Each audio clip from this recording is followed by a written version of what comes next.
Le lieu impose le silence. Nous sommes dans les entrailles du Rhône Gletscher, aux sources du fleuve. Derrière moi, le glacier, ici le lac glaciaire et là jaillit le Rhône. C'est ici, dans ce laboratoire, que des scientifiques étudient pour la première fois les mouvements, les sédiments et l'évolution du glacier. Silence, ça craque.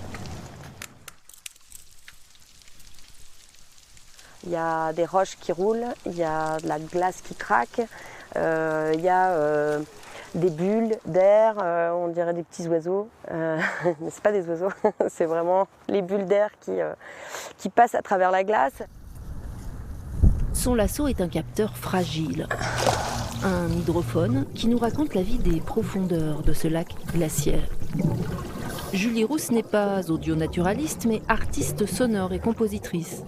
Passionnée de celui qu'elle appelle avec une grande justesse Rhône, c'est son prénom. Il fait partie intégrante du casting. Il a même le rôle principal.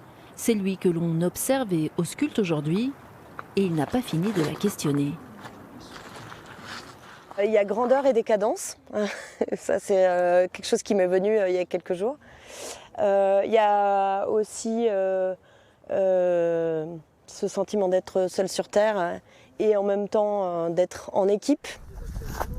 Et tous tentent d'apprivoiser ce milieu. Elle écoute, eux prélèvent. Ici, nous avons 2 échantillons d'eau qui ont été prélevés à mi-profondeur, à une quinzaine de mètres de la berge. L'idée ici, c'est de trouver des minéraux et de trouver la signature minérale du Rhône. Et je vois rien du tout.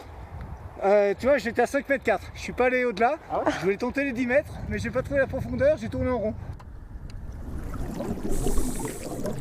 En 3 jours, on a collecté une vingtaine d'échantillons de 2,5 litres de colonnes d'eau. On a collecté également des kilos de sédiments et que l'on classifie en fonction des différents endroits dans le lac où ils sont prélevés. Ces échantillons sont envoyés à 2 universités, alors l'université de Genève pour les études en microplastique et l'INRAE qui est située à Lyon pour les études sur les sédiments et les transferts de contaminants. L'exploration est délicate et les recherches indispensables pour une meilleure compréhension de la problématique de la pollution aquatique. Ici, à 2250 mètres d'altitude aux sources du Rhône, cela paraît incroyable, mais vrai. On estime qu'en 2100, 90% de la masse de ces glaciers aura fondu. Et cette fonte a entraîné la création de 3000 lacs alpins, dont celui-ci qui a à peine 30 ans. Allez, silence plateau.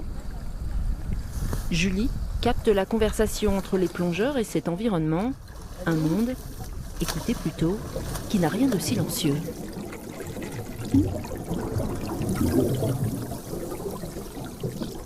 Pour moi, en fait, ça me parle de granulation sonore, ça me parle de matière qui bougent et qui font des bruits spécifiques.